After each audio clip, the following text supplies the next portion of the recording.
Began as a routine accident, but when it was over, a Shreveport woman was lying in a pool of blood at the Shreveport Police Department, and the police officer who had been with her wound up being fired. KTBS 3's Chrissy Coyle joins us tonight with more on this story you'll see only on 3. Chrissy, this was all caught on videotape? Well, Jody, at least some of it was, but a lot of this case revolves around what wasn't caught on tape. We want to caution you, some of the video you're about to see is very graphic. After Angie Garbarino had a wreck, Shreveport police took her in on suspicion of DWI. As this video shows, she was very argumentative. You're not going to let me call anybody. You're not going to let me call anybody. No, I need to call somebody. Well, I know we have some rules we need to follow. We need some rules, and I have rules too. Officer Wiley Willis was required to read her rights, but Garbarino was insistent on making a phone call. You've got to let me call somebody. No, I'm calling you. You can't not let me call anybody. You can't. Put your hand on the back. Are you serious? Oh my God, you know. The rules you have to follow, man. At this point, the officer did not take her to jail, and things got worse. I have a right to call somebody right now and know that. Is this on the record? Yes, ma'am. It's good. Stop pulling away from me. No, I'm pulling away from you. Don't you touch me again. Don't you touch me again. Garbarino later got up to leave. Get away from me!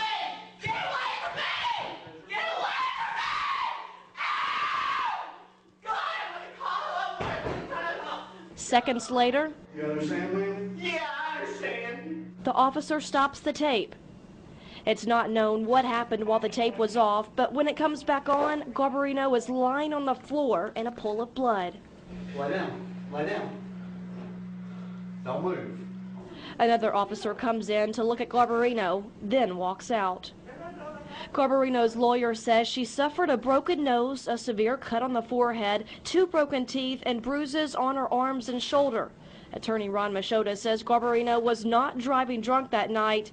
As to what happened at the police station, he says, quote, the whole situation could have been avoided if the officer had followed procedure. Now, Officer Willis was fired a little earlier this month. His attorney, Aaron Brainerd, says the officer did not beat Garbarino and that her injuries were caused when she fell while being taken to jail. After she refused the breathalyzer test, he turned, in accordance with standard procedures, he turned off the video and saved it. And at that time, she tried to leave the room again. He tried to stop her, and in that process, she fell and injured herself. Although very unfortunate, her injuries were caused by her own erratic behavior, her failure to comply with lawful, reasonable, and standard instructions for arrested persons. Now, Brainerd says Willis turned the camera back on to document her injuries. Police administrators decided not to file charges against the officer, saying no one knows for sure what happened. Police Chief Henry Whitehorn issued a statement saying it was something that needed to be handled internally. Jody says there was not enough evidence to pursue criminal charges.